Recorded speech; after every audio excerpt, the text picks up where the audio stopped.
Hi, I'm Jameson Newlander, Alan Frog from the Lost Boys, and you're watching Frog Brothers Podcast. It's refreshment time, folks. Are either one of these any good? Do you like scary movies? I don't watch movies. You return some videotapes. You have a TV? No. I just like to read the TV guide. Read the TV guide. You don't need a TV. Books, records, films, these things matter. Call me Shell. It's the fucking truth. Over 1,600 titles. Each for rent at just $2 the first night.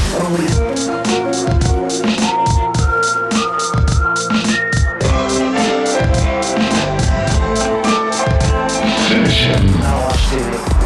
Yeah, but you are aware that there's an invention called television, and on this invention they show shows, right? Watch a few movies, take a few notes. Channels 18, 24, 63, 190, 87, and 11. Welcome to the Frog Brothers Podcast with your hosts, Justin and Alec.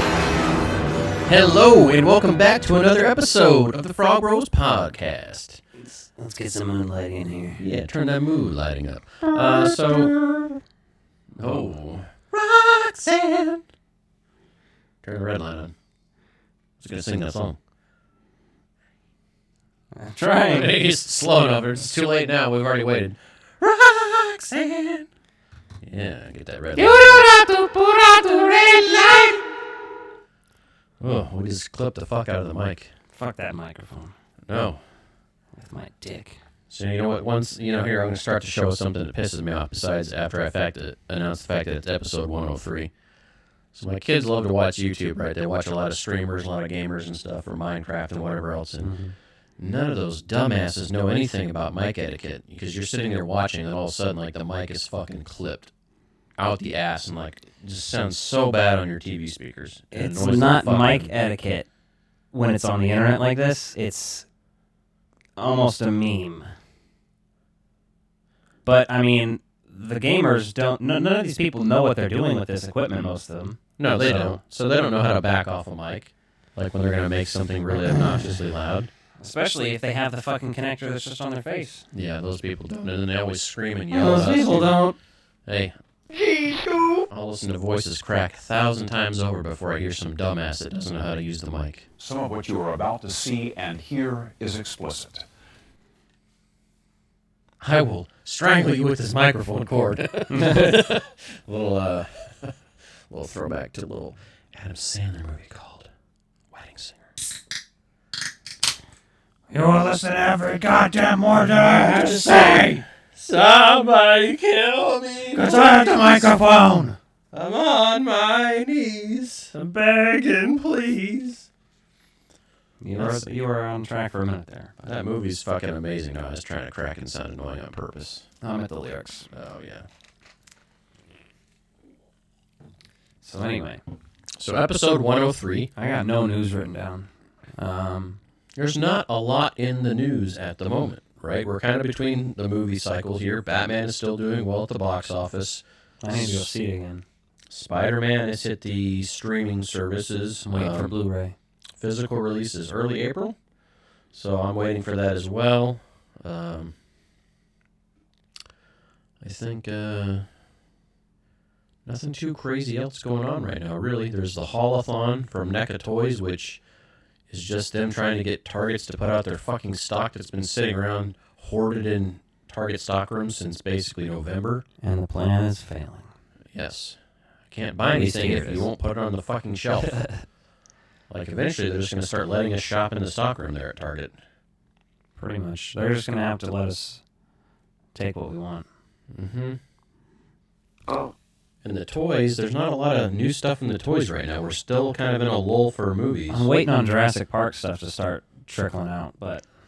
The Jurassic Park stuff that I'm still seeing is still just Camp Cretaceous tie-ins, and you're finally seeing some of the character figures packs in with... I cannot talk tonight, man. I am struggling here. There's 2 Hammonds at the Blue Springs Target, but... Of the Amber Collection? Nice. Surprised that shit's not on clearance, but the stores don't know. So, I'm sure. The stores don't, and speaking of the Amber Collection, I opened all of my Amber Collection tonight, so I can do some toy photos. So I may pick up some of the other dinosaurs from that series. Right now I've got a Velociraptor. It's one of the Jurassic World ones, but I was like, yeah, it looks close enough to the first one. And then I've got the Dilophosaurus, so... I think I'm going to start getting some of the vintage dinosaurs, too. The vintage dinosaurs look nice. I want to get some of the feathered velociraptors from Jurassic Park 3. I want to get the baby T-Rex from Lost World. Mm-hmm. I want to get a Stegosaurus. I don't have a Stegosaurus. I want to get the raptor that I had from Lost World and some of the... I want to get the vintage collections on those movies. Like, at least some of them. One or two waves. So the wave 2 of some of the old Kenner toys are really cool, too. I saw Jake just got another vintage one that was, like, advertised heavily. Oh, the Carnotaurus, I think? Yeah, and that was pre the Lost World Jurassic Park, so that was, like, wave 2, and a lot of the other stuff was just repaints. And that's hard to find. That's not a dinosaur that's in the movie, is it? No, it's in the second book, but I think it makes it... That's probably where they were going with that. They were like, let's just do some dinosaurs that are implied to be in the future. And the other interesting thing about the old Kenner Jurassic Park series is, they had like the Chaos series or Chaos Experiment later on when Kenner still had the license, so they were just randomly putting out different characters and like crazy paint jobs and dinosaurs. That's some interesting stuff to find too. I had the convertible from Lost World, the green convertible. The Hummer that had the 2 gunner seats so they could snare dinosaurs. Does that sound like a convertible that's green? Yeah, it was a dark green Hummer. No. Which a convertible? A fucking sedan. It was a convertible green sedan that was green camouflage. Bright green. That was supposed to be the electronic vehicle that you had the other thing at one point. I had the capture vehicle. You had the Hummer, and then you had the Jeep at one point. Did I? Okay. You got rid of the Hummer. I don't know. You did that when you were in your, like, I was always developing years of struggling between, do I want vagina or toys? And I feel like at this point in time, because it's the 90s, that I'm going to have to make a decision between those two. But later, 30-year-old self is like, wait. You can have both. You dumb bastard. And you can have something that applies to both, called a vibrator. And that's a toy. Back then, though, when I was buying those, they wouldn't let me in that little section of Spencer's where, they used to be really all about, like, you're not old enough to be in that little corner. Mm-hmm. Then later on, you go over there and you're like, well, this is a really pitiful sex toy selection. This is pretty boring. Mm-hmm. This is just helping girls get by till they can get out of their parents' house. I'm glad there's a Cirillas within a 5-mile radius of my house. Cirillas, if you don't know, is a chain of adult novelties, collectibles. I believe it's changed its name at least once. Priscilla's. It used to be Priscilla's. When they tried to start their online shop, which they were way too fucking late into, they changed the name to Cirilla's because Priscilla's.com or something was already a thing, I heard. I think I read that in like the local Pitch Weekly newspaper here. Kansas City history. Nobody gives a fuck. It's interesting, though. Kansas City sex shop history. It's a new podcast. Yeah. Brought to you by Alex Anal Beads. This is a snakeskin jacket. Hey, speaking of snakeskin jackets, you know what movie I watched for the first time? What? Mandy. Yeah, I haven't seen that. It was interesting. About it has some very David Lynch-esque vibes to certain story elements. Nicolas Cage is not anything noteworthy in that movie by any means, but it was kind of entertaining. I'd highly recommend you watching at least once. I think there's some things in there you would like. Interesting. Kind of has that culty vibe to it. I think you'd appreciate. Yeah. We got some pins in, the Ivan Reitman Memorial pins that GB fans made up. I got a batch of 10 of those in for me and some of my crew here, since shipping's a little expensive. AJ recommended people buy those in bulk, so I did just that. Alec has one. I've got one for Nick. So, Nick, you have to show up next time if you want this, because I'm going to leave it on Alec's desk. You'll never know where it's been next time you pick it up. That's true. And if that plastic wrap is gone, and if it smells a little funny, don't worry about it. Forget about it. Or if it smells a little familiar. Alec has a beautiful new Montgomery Ward television set to play Nintendo games on, watch movies on. It's beautiful. Wood grain on the paneling on the sides and top. Yeah. Next to my other 2 vintage TVs, and yeah, so now I was playing GoldenEye. I see the GoldenEye cart in there with the gray controller. That gray controller is like the Nintendo 64 is such a fun console. That gray controller looks like shit just because you're like, it's so boring compared to everything else. That's the one that works still.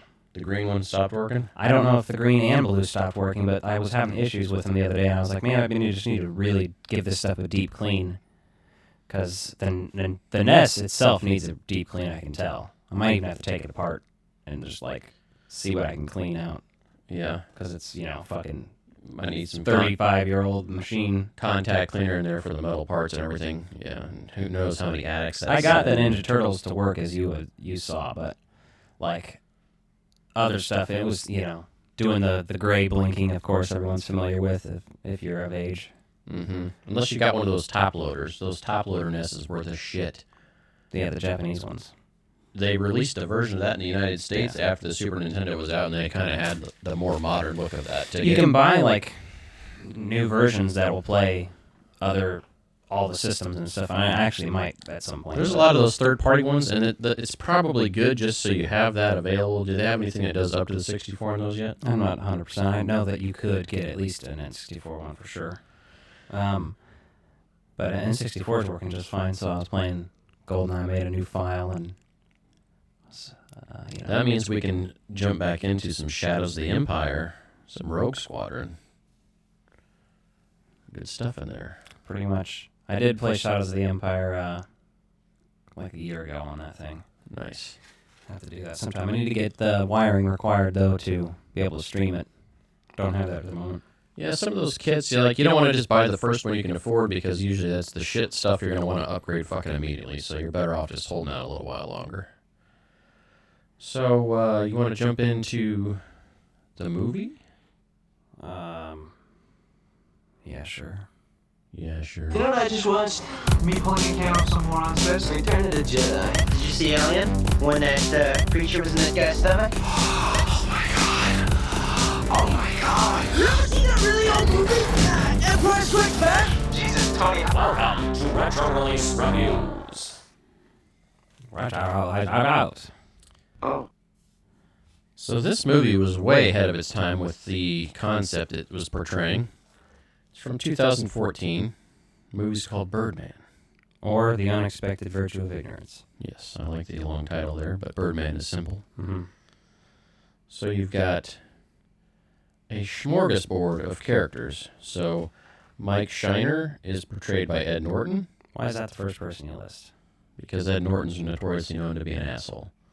And you gotta save the best for last.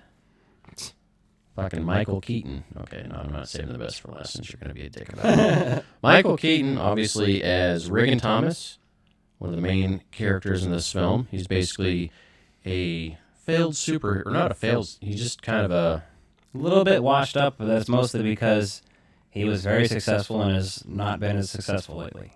Yes, he was very successful in superhero movies, so obviously in the 3 Birdman movies he did. Yep. 20 years ago, in 1992, as we'll find out throughout dialogue. It's very interesting. Then we have Jake, who's his best friend and lawyer, who's played by Zach Galifianakis. And he is one of those character actors that can annoy the fuck out of me at times, but he did such a great job in this role just being the character within the movie, I didn't even notice it was him, really.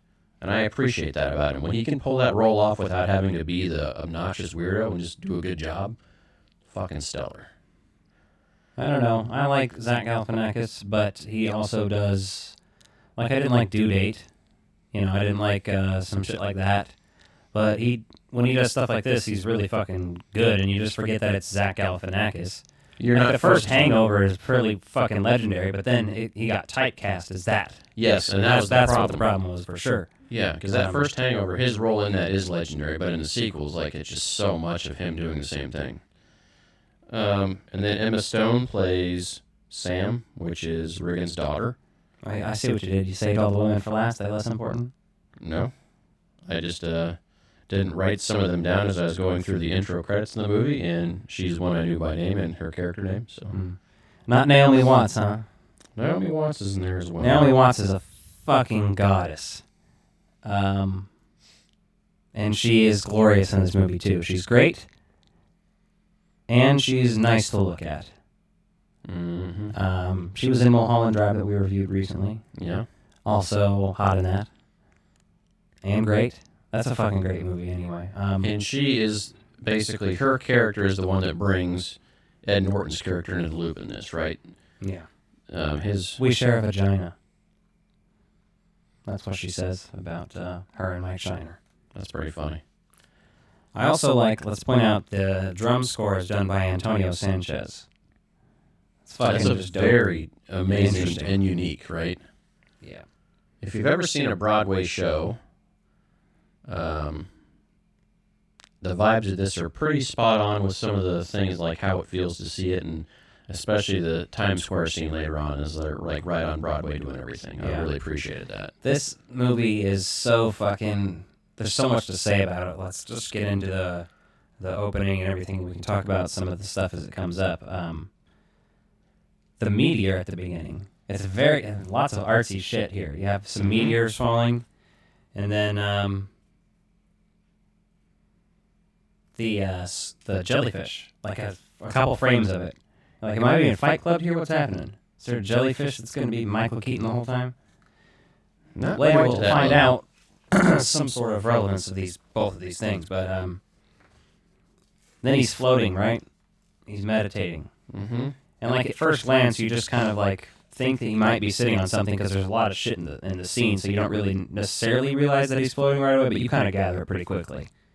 There's a lot of things in this movie, and like that first scene sets it up, the ambiguity of, is this real? Is this imagined? It's never explained fully. Is he schizophrenic? Is he not? Does he have superpowers? Does he not? Exactly. And those aren't mutually exclusive either. No. He could be crazy and have superpowers, or be crazy and not have superpowers, or be neither. Well, he'd have to be one or the other for sure. But yeah, I was going to say, you're looking to some degree of authenticity there, but it's just never explained, and I like how that... It's like a David Lynch film, right? There's just things that I'm not fucking telling you the answer to. It doesn't really matter. Just take it as you will. And it makes the movie that much more interesting because of it. Because if it was all spelled out for you, then you'd be like, okay, well, here's the moral of the story. Jot it all down with your notes. There's so much more freedom to ebb and flow without it. I'm not the biggest of theater geeks of anything, but I wish I had done more of it and got into doing some more of that. But you know, I did a little bit of more of the stagecraft side of things and that whatnot. But someone who's interested in creative stuff like that, movies like this are very interesting on their own. It could just be a drama that was just about the making of this play, and you could have done it pretty straightforward without all the interesting shots, the interesting score, the interesting side plots, the alternate reality. We're like, what the fuck's happening? Is this real or not? And it still would have been interesting, fascinating, but it takes it to a whole new level. You're like, what the fuck? This movie's just fascinating. It's like, once you start watching, you kind of get lost. The movie that this reminds me the most of, in a good way, is Black Swan. There's these parallels of the dark realism that an artist experiences through their life, and how much of that's in their head, how much of that's in their reality. And I think that really kind of plays out very well with this. That movie's a lot darker. It is. And a lot sexier. Well, I mean, you didn't like Michael Keaton and his whitey tighties? I didn't say that. Okay. You just said a lot He has sexier. a sizable bulge, and so does Edward Norton. But I'm sure that was a fake one, but still. You really think it was a sizable erection? You think he was, yeah. You really think it was huge? So yeah, he's sitting there meditating, talking to himself as Birdman in his brain. And you get this... Smells like balls, he says. Yeah, and he's doing this, it's almost mocking the real, like, the Christian Bale Batman voice, because it's like this deep kind of asinine voice. It just totally works, though. It doesn't sound over the top, because it sounds like he's just lowering his voice a little bit, like... And being a little more gruff with. It's that internal monologue of, like, if you've ever hated yourself, and I know Alec and I both hated ourselves a fair amount, right?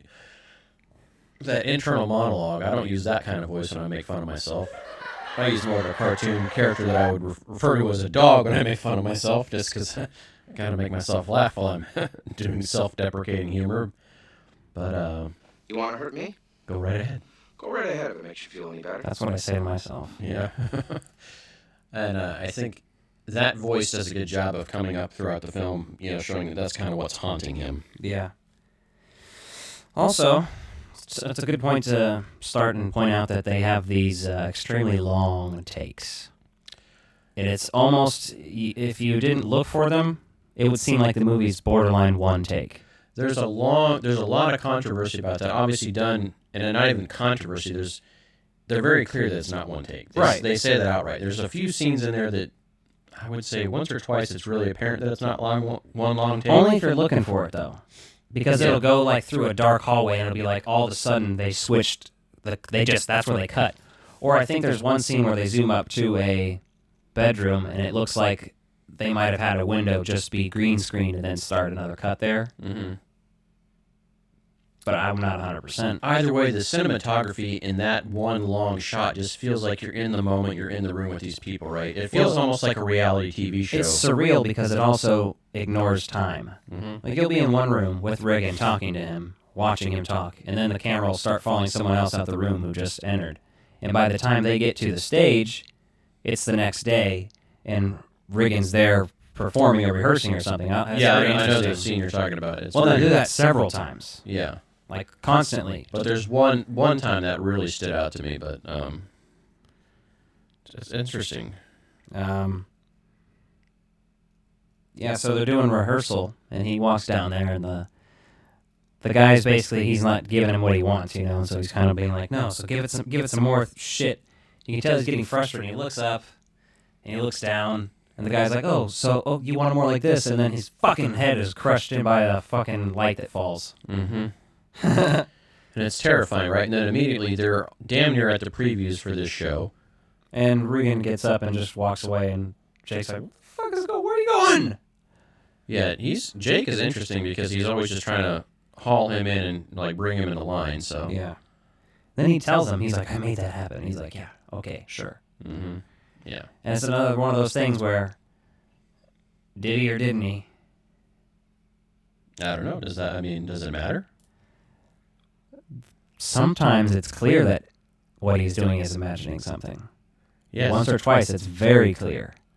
And this is not one of those instances. You don't know. No, and it's ambiguous enough because you're looking at him and you're like, okay, he talks about the financial implications of this, right? He's going to have to pay for all these bills and all this shit. He's out of the line. Yeah. Like he's basically stretched himself as thin as possible to finance this. Yep, and so then he goes back to his dressing room, and they're talking about Robert Downey Jr. as Iron Man and shit, and Birdman comes in his head, and he's like, fuck that guy in the tin suit, fuck him, he's got nothing. He's basically just trying to put him down, but somehow hype him up at the same time, like an abusive boyfriend in your head. And there's a sticker on his window in there that says, a thing is a thing, not what is said about that thing. Which is very interesting, just in regards to the play and stuff like that. Obviously, that's why it's there. Mm-hmm. He's getting interviewed, right? Remember that scene? Mm-hmm. The people come to interview him. So I heard you inject yourself with semen from baby pigs. Is that true? What? Where'd you hear that? That's not true. So you're denying it. No, denying it? What? What are you doing? Stop writing. Yeah, that's It's like, it's not even necessarily outright funny because it's absurd. It is absurd. The way they play the music and stuff, it's more anxiety driving. The way the drums are going and stuff, it's like you can feel his anxiety of like, what? What are you fucking talking about? Like, where did that come from? So you're denying? Yeah. In the scene before, they're kind of setting up that whole superhero, the reality meets the movie here, which is why it's so timely for the 2014 when this came out, right? When this was shot and when it was released. Because you're talking after... This is before, obviously, Michael Keaton made his appearance in there and really fucking revived his career by going back to the superhero genre, right? Mm-hmm. Which is fascinating. Yeah, he kills this vulture, man. Yeah, he's so good. Another bird, flight creature. Exactly. So that's why that works. But, I mean, you think forward and you know where he's going with it, but the social commentary around the superhero movies and, like... Everyone wants to be as artsy-fartsy as possible, right? I get that. As an artist, as a musician, you want to have credibility, you want to be worthwhile. But at the same time, everyone also wants to be, like, at that level of pop culture and be in the zeitgeist and be very upfront in the now with pop culture. So it's, again, goes back to that self-hate, right? You might get there, but you might hate yourself. And this movie captures it so well. All right, Kurt Cobain. Yeah, I'm still here, buddy. Made it around a lot longer than he did. Something's in my butt. And I've got an ex-wife that's probably comparable to Courtney. So he takes down his Birdman poster. He's like, I don't know what this fucking shit up. And they're like, he's like, warning him about these are union guys. They're going to be pissed if you took that down. It was a gift. And then the classic, our perfect actor is not going to walk right in here right now and say, hey, I'm available. And then that's when Naomi Watts walks in and is like, Mike Shiner's available. And then they had that whole dialogue around him and his credibility and talking about how basically they explain that he's very talented, but he's also an asshole. Are you auditioning for Shaggy here? What's happening? I don't know, man. Ever since that cold I had last week, man, my voice has just been weird. Yes, I've had one puberty. Well, what about second puberty? I've never seen those movies all the way through. Well, you should. Just the 3. And you don't need to watch the extended versions, and people who are fans are going to want to fight me over that. But don't watch the extended versions. Fuck it, you don't need People that are fans of that, there's a guy I work with, side story real quick. He's a huge fan of The Lord of the Rings, and he's like, man, you got to watch them. I was like, everything I need to know about the Lord of the Rings trilogy, I saw in Clerks 2. He's like, we're walking in. And then that's that. And there you go. And it's slapstick on it and selling itself. Jesus. Sorry, Ian Malcolm. He's a role model. Let's see. He goes down there, and this is another one of those time jumps. By the time the camera gets down to the stage, Mike Shiner's already there, and he's like, "Oh, hey, how's it going? Let's do some of this dialogue." And it's one of those very interesting scenes where you get lost in it because you're just like, so they do it so well, and the camera works so interesting. It's just a dynamic scene where they're talking. They start rehearsing the scene, and he's explains to him. He's also like, "You know all the dialogue? You know all my lines too?" And he's like, "Yeah, let's not get hung up on this. Let's just do the scene." Yeah, because you're not thinking in the moment that he's dating or he's in a romantic relationship with Naomi Watts' character. What's her name? I don't know if I got it written down in front of me or not. But basically, they're in their relationship, and she recommended, so he's been rehearsing with her at home. Yeah, and so that scene's very interesting to watch. They get through it, and he's like, "You want to do this?" And he's like, "Sure." And then his daughter, Emma Stone, takes him downstairs to the dressing room, whatever. Oh, yeah, and this scene fucking is hilarious. He's just like about to start changing. He's just like, "Are you going to stand there?" And she's like, because he said nice ass on the way down. She was like, "Really?" And he's like, "Yeah, it's show business, baby, whatever. Get used to it. Or it's theater, don't be so self-conscious." I don't know what he said. Something like that. And then she says the same thing to him. So then he takes his pants off and he's wearing no underwear. Yeah. He's like, "Where are your underwear at?" And the tailor that's down there is hilarious. He's the one, he's like, "Where are your underpants?" Or says something like that. He's like, "Probably under my bed." Yeah. And you're like, okay. And Naomi Watts walks down there. That's when it's good. And so it's Taylor, Leslie, and Sam all see him full frontal, right? And one of them's talking shit, not really realizing. Yeah, it's Naomi Watts. She's talking shit, not realizing that Sam is that her name. She's hiding in the back now because she realized that she walked in.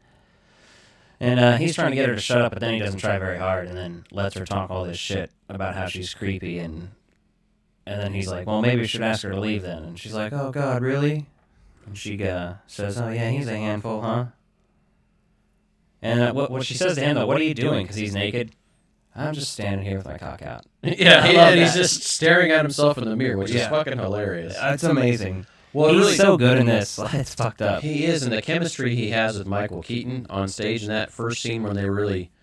There's a few things in there, like when they really start breaking down the dialogue, he's like, "Why are you saying that 4 times?" Well, yeah, you can tell already he's like almost alpha dogging him, like, "No, I'm better than you, so let me just tell you how to do even your lines already."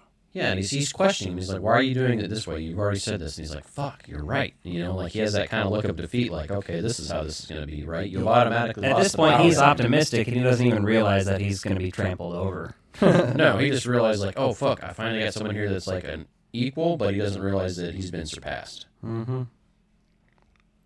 Then Michael Keaton's girlfriend, I guess, says that she's pregnant. And then she slaps him. And then she grabs his hand and puts it on her vagina. And then her tits. And then kisses him. And then walks away. And it's very like, what the fuck am I watching? What happened here? That was a very power dynamic move as well, right? You know, she's like asserting herself as a young, interesting character, and she's just basically like, look, I own you, and he's okay with it. Yeah, he's the sub there for sure. And it was, the bit they come back to later on is, the pregnancy. Like, is that real? Is it not? And just his reaction. Like, well, she later tells him that she's not. Yeah, no, that's what I'm saying. Like, even then, he's like, he just doesn't really have a big reaction to it at all. Oh, excuse me. And kind of looks pissed about it. Mm-hmm. So then we have the first preview.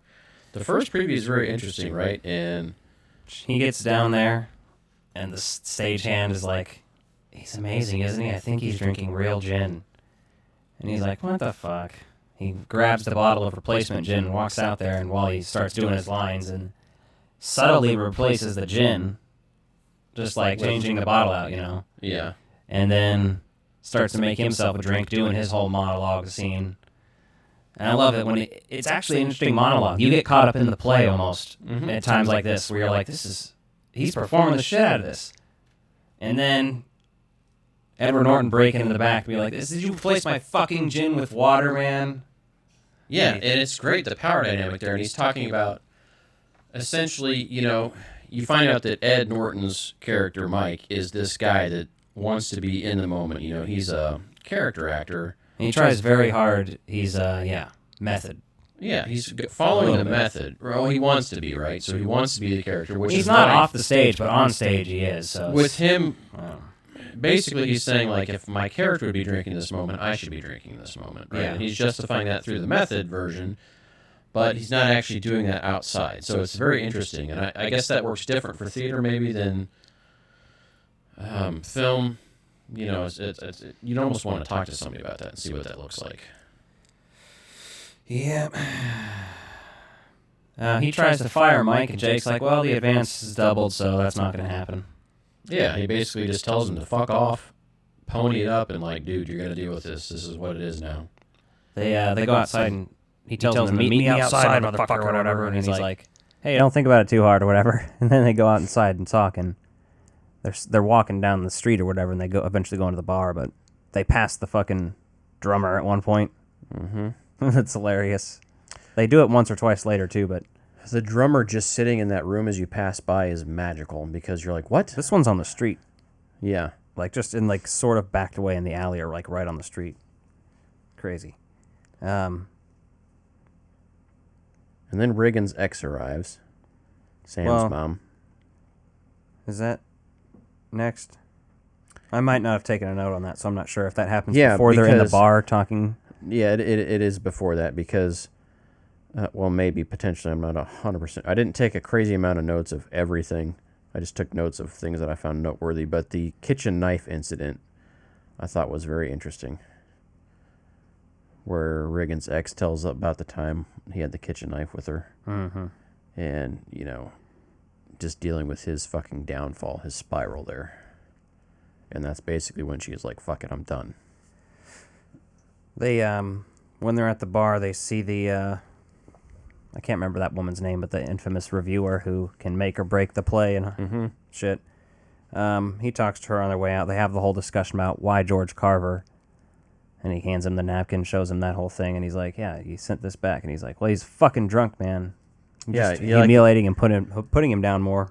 He basically says, yeah, you've built your entire... He's like, well, I knew that's when I wanted to be an actor, right? Yeah. And he wrote it on a cocktail napkin. He'd been drinking all night, basically, and saying that none of what he said was valid because the man was drinking. From a man that was just drinking during a performance. It's funny, too, because Edward Norton's character is like such a prick to him, but he like respects the shit out of him, too, somehow. Because as soon as he walks over to the woman, she's like giving him shit or whatever, and he's like, she calls Regan a fucking clown. And he's like, well, tomorrow night he's going on that stage and risking everything, so, like fucking stands up for him and shit. Right after trashing him, basically. The way I interpret his character, Mike's character, is that he sees the potential there, and he's trying to bring him up to his level, but he doesn't want to be chummy about it. He's just kind of one of those guys that... Well, he also, as he speaks with Emma Stone later, he doesn't give a fuck if anybody likes him. So he's just naturally a dick, too. That's just him. Yeah, and so he knows that he can elevate him and bring him to the next level, right? He has that ability there, but he's not going to go about it and just fucking be all chummy your best friend about it. He's going to do it as a matter of fact as possible, because that's who he is in his existence. I love this scene, too. He goes in there and goes in to apologize to Sam. And he's like, wait, what's that smell? Oh, I know. Flipping out over marijuana. You're like, fucking calm your tits. And then smokes it himself. Yeah. And I love how he burns his hand and then drops it and then smokes it again on the way out. Yeah. Twice doing that. Yeah, that's a pretty funny scene. You can't forget about the wallet spinning, though. So he finishes her joint, and then he's spinning his wallet, right? And that's another thing. This is after she put him down big time, too. Like, she was basically like, fuck you, this is pointless, you're pointless, you don't have a Facebook, you don't have a Twitter, you don't exist in this modern universe, you're irrelevant, you are 20 years ago, basically. Yeah, and it's very well done. You believe her. She has great points. And you see him, like, starting to learn that, like, this generational gap he has with his daughter is going to be something that he's going to have to figure out. This movie's so fucking well done, man. It's like it plants a bunch of these little kind of seeds, and they all kind of pay off in good ways, where you're not realizing they're planting a seed here in this scene, but then later that's going to pay off. Yeah, the payoffs you get for this, and the stuff that you don't need to pay off, again, David Lynch style, you don't get that closure on. Yeah. But we get so much other closure throughout the rest of this. The movie doesn't end with him. Well, you get a little bit of weird closure, but it's not certain closure either. It's no, weird. We'll get there. So the next big piece I have noteworthy is that Mike tries to rape Leslie in the scene. I wrote that too. He has an erection. He's like, wait, I have an erection. Like, and you don't get they haven't revealed at this point, I don't think, that he has not been able to get it up. They have that discussion off stage. Mm-hmm. But he's getting it up because he's on stage, and he feels real on stage and all this shit. So he's like, no, that's really fuck. And she's like, no. And then, like you said, he actually tries to rape her. It's not like it's not a good scene. It's one of those scenes when you stop and think about a movie, you're like, why is there ever need to be a rape scene in a movie?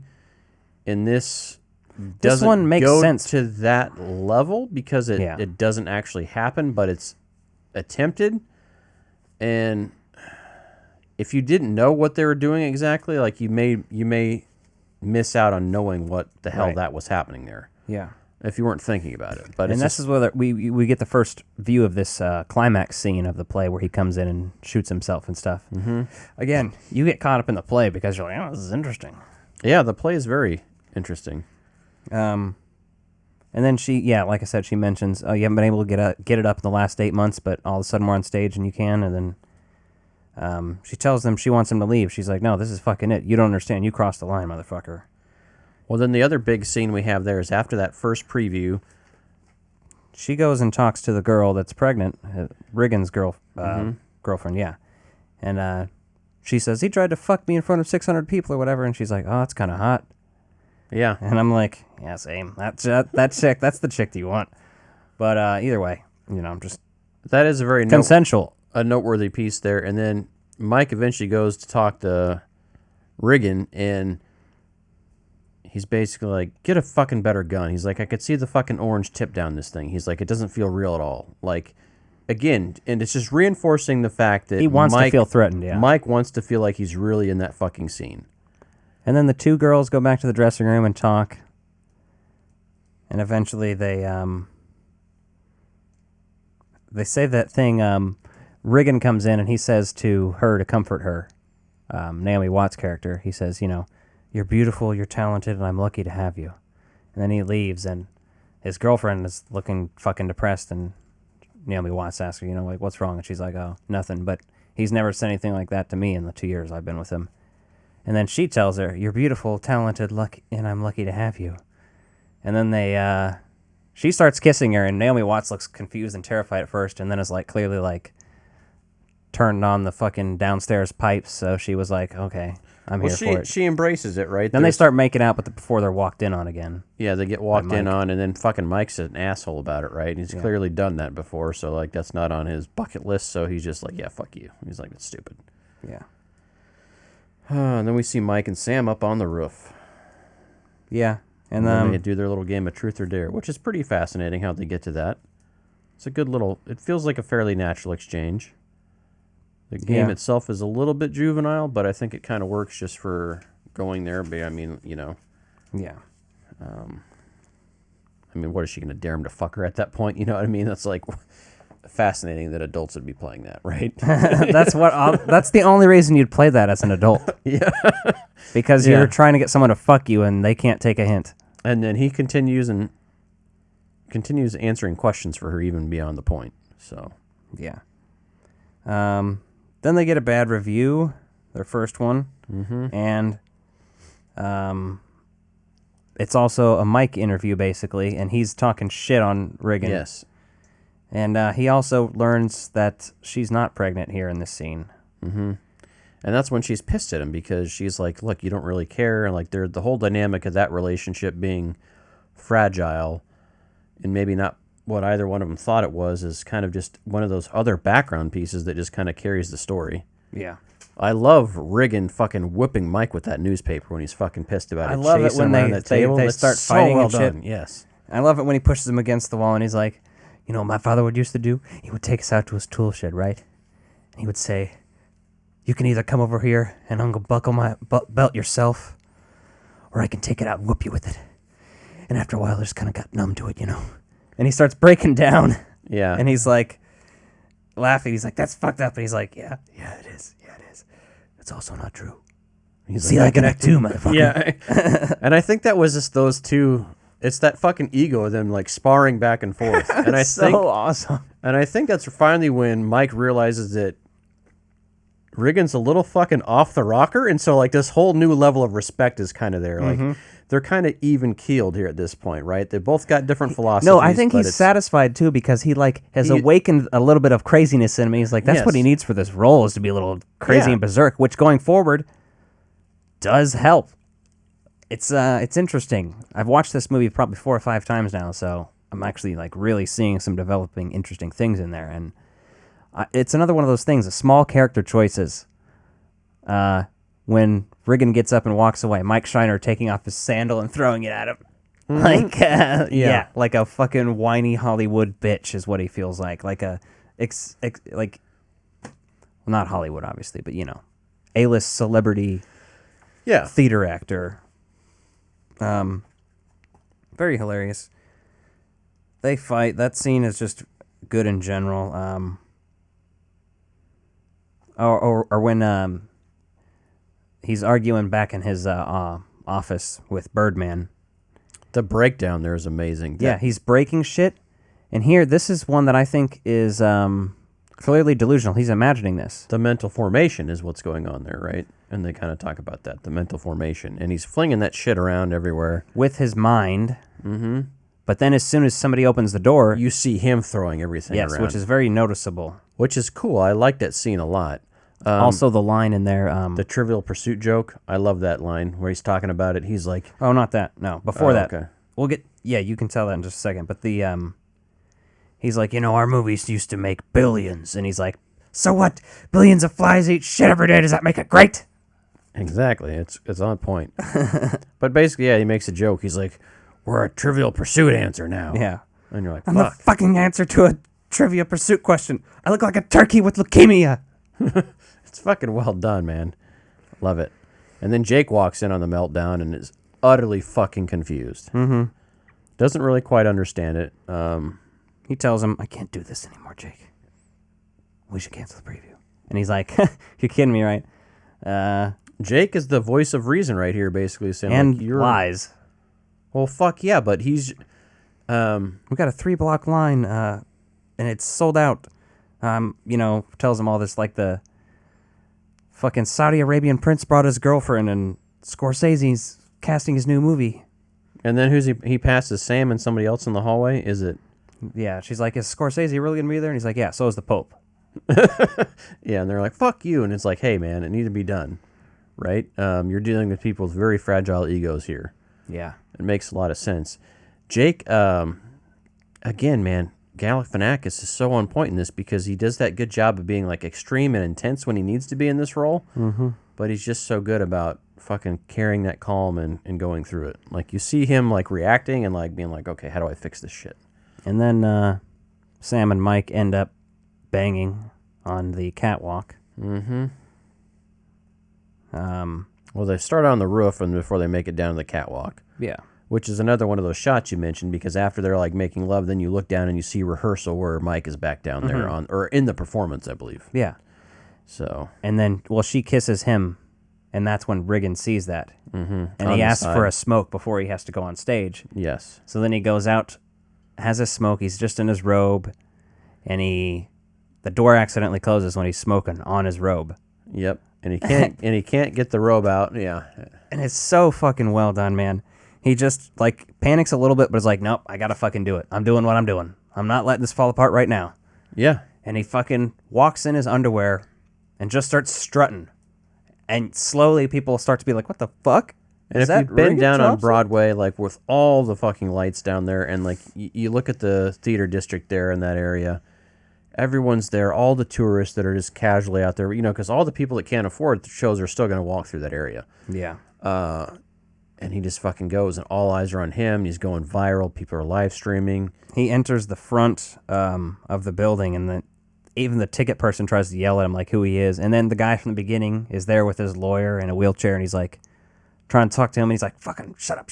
And he just enters the person, like, forces the person out of the way who's like, you can't come in. Yeah, and then Jake immediately gets a phone call trying to do damage control with that guy. Yeah. So. But then he starts just performing, and he puts his hand up as a gun and shit, and people are laughing at first. Because they're, like, just so shocked and stunned. But his performance is so good that it dies down a little bit when he just yells at an audience member who's laughing, shut up!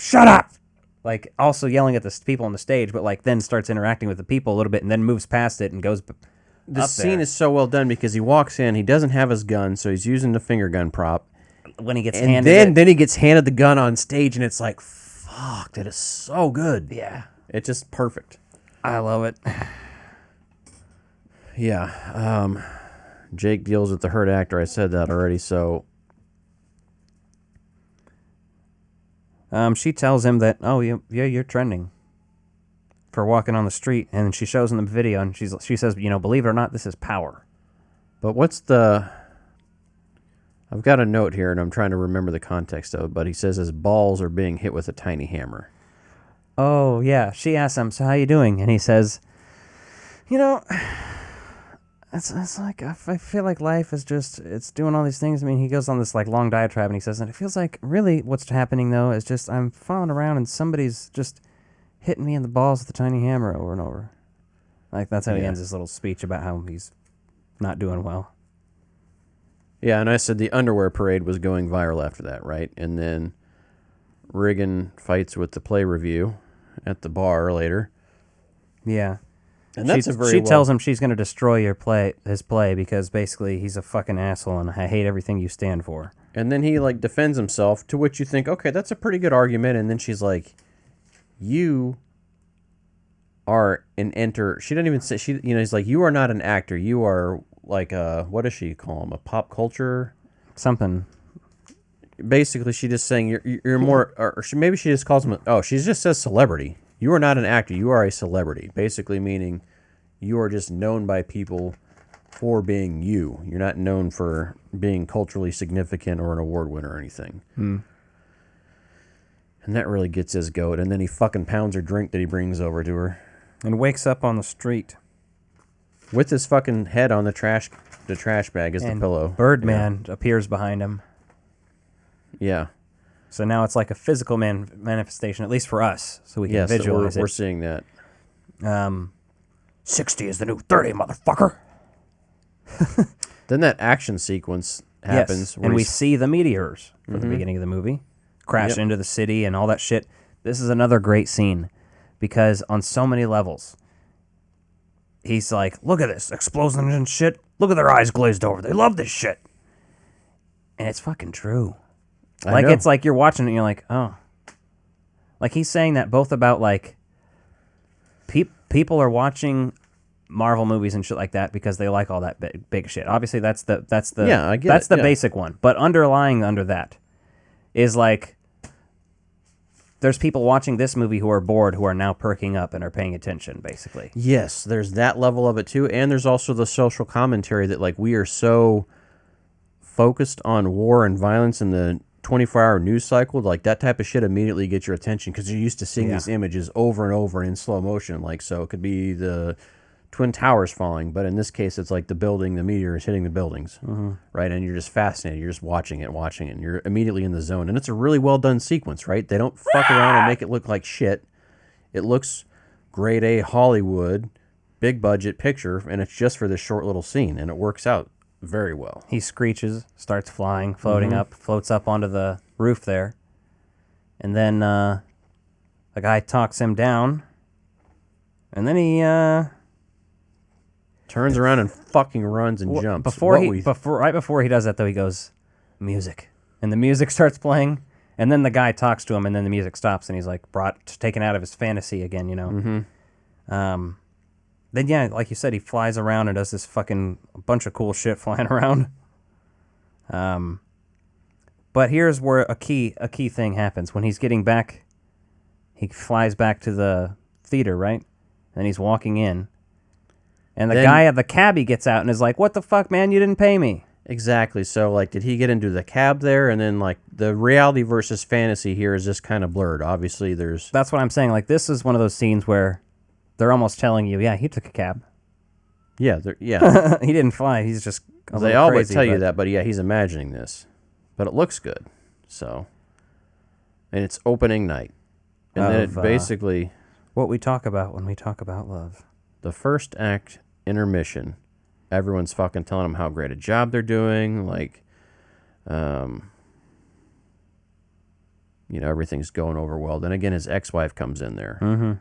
And she has this conversation. She's like, hey, you know, they have their little discussion, talk about how he kind of, you know, regrets the way their relationship ended and all this. And she's kind of on board with hearing him out at least. And then all of a sudden he starts telling her about the voice he's hearing, the Birdman voice.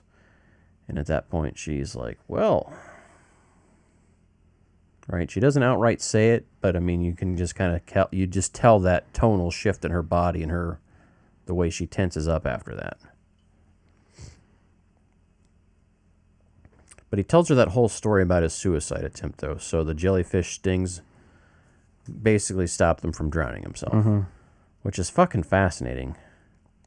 Because, like, you're in so much pain. You want your pain to end, but you get into so much pain that you can't carry through. Like, the dynamics of that is very, very it's very captivating, right? It's just not something you'd think about. Like, you want this to end, but you want everything to end, but then you want that pain in that moment to end, so you make a different decision.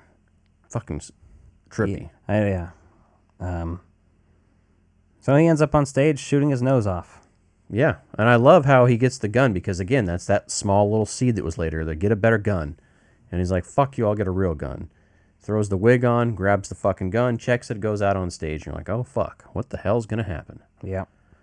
Goes through this whole thing on there, gives this very powerful performance, and fucking shoots himself. And you're like, fuck, is he dead? The first time I saw that, I was like, holy shit. Right. And, you know, we come to find out that he just fucking blew his nose off. Yep. And reviews are in for the play. The critic fucking loved it. She's like, it was the most refreshing thing ever. The review is called The Unexpected Virtue of Ignorance.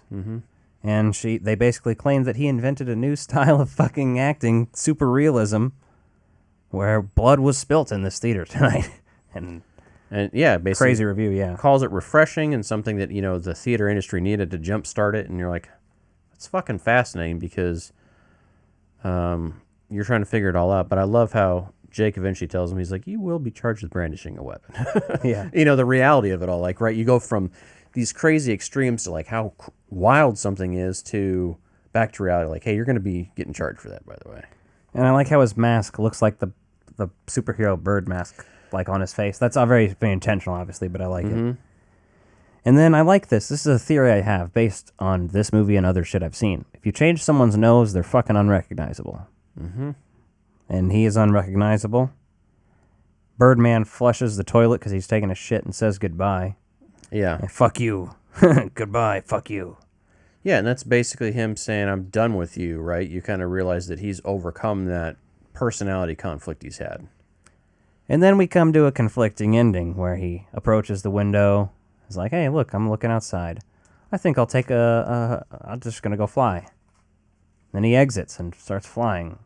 And then Sam comes back in the room and she's like, Dad, looking around for him and sees the open window, goes to look out, and fucking credits. Perfect. Well, she doesn't just look out. She looks up, sees something, smiles, and then it cuts to black and you hear a giggle. Yeah. And I'm like, okay. Like, obviously, the feeling is that she's supposed to have maybe seen him flying, which would be the reaction that we saw. So, very interesting, fascinating.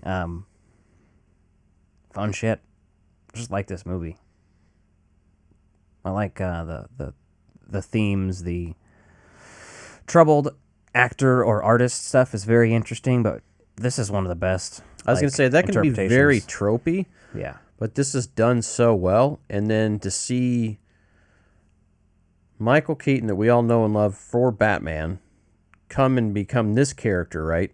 Who's showing off his acting chops, and then he comes back into the superhero universe, and he's even fucking reprising his role as Batman soon, right? We're going to see that in multiple... I don't know how they're going to break down if they're in the same universe or not, but we know in the Batgirl series he's going to do that, and we know in the Flash movie he's going to do that. So you have this career wave where he's finally finding his groove, and he's just comfortable with himself, and this is so ahead of its time for what's actually going on in reality right now. And part of me thinks, like, did he do this movie based on the real life experience? Is that what intrigued him for it? Because, you know, it's hard to picture someone else in the lead that hadn't ever portrayed a superhero in a film franchise.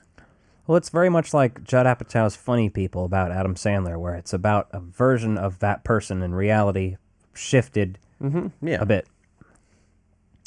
Yeah, and it's fascinating because that movie doesn't work with a lot of other people. And I don't think, you know, he had anything to do with the writing. I think that also works into the whole thing of Mike Shiner's big deal about, like, wanting things to be authentic and real and shit. Like, big part of Michael Keaton being in that movie is authentic and real, so... And then the other interesting piece about Ed Norton being in there, right, is he was in the Hulk movie. He was supposed to be the MCU's Bruce Banner. And then due to numerous things, right, mostly his difficult... He's notoriously known to be a difficult person to work with. Which is why I think he did this role as well, because he knew that it's kind of him. it's somewhat true to life, right? And then he's fascinating anyway, because... Just look at his career and where he's gone with it and the things he's done. Yep. So I think you have two great leads in there that have both done the superhero things and have been spiritually handled them very differently, with the return for Michael Keaton. And then, you know, Ed Norton's pretty much stayed away from the genre. So fascinating to see how it's all turned out. But a movie based on that and to see where things are now, it just makes this movie even better. Like, you took a great movie... They'll bring Edward Norton Hulk back eventually. Probably. If they're going to do that, though, I need Terrence Howard back. Yeah, I would like that, too. Fuck it. Give him back. You're going to go that route. That's all I'm at. I mean, I love Don Cheadle from Kansas City. Ben Affleck Daredevil. That's supposedly on the table, too. Electra can be Jennifer Garner. I mean, she was in those Ben Affleck movies. I just don't give a fuck about Electra. Yeah. Well, that's about all we have to say about that one. Yep, so let us know what your thoughts are on Birdman. It's almost midnight here, so don't mind us yawning like a bunch of jagoffs. Pretty bird-tastic. If you haven't seen this, fucking check it out. Highly, highly recommend it. And it's free on Tubi right now. Yeah. So it's free. Go check it out.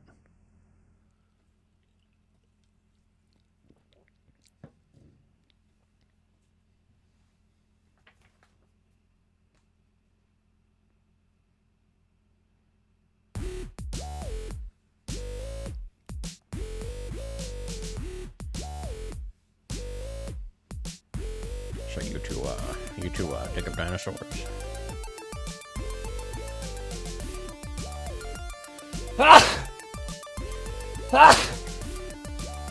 Shut this off. Shut these all off.